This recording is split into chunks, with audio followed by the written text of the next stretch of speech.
பாலகோபால பக்தை லதா பேசுகிறேன்.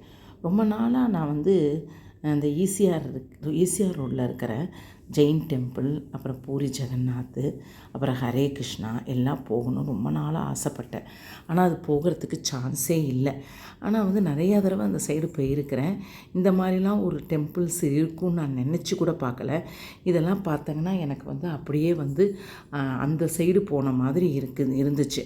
அதாவது ரிஷிகேஷ், ஹரித்துவார் போன ஒரு மன ஆத்ம திருப்தி கிடச்சிச்சு. இந்த ஜெயின் டெம்பிளில் பார்த்தீங்கன்னா ஒவ்வொரு கட்டடக்கலையும், அதனுடைய அமைப்பும், அதனுடைய வேலைப்பாடும், அதனுடைய மெயின்டெனன்ஸும், அங்கே இருக்கிற சுவாச காற்றுகளும் அனைத்துமே மனசுக்கு அவ்வளோ திருப்தியாக இருந்துச்சுமா.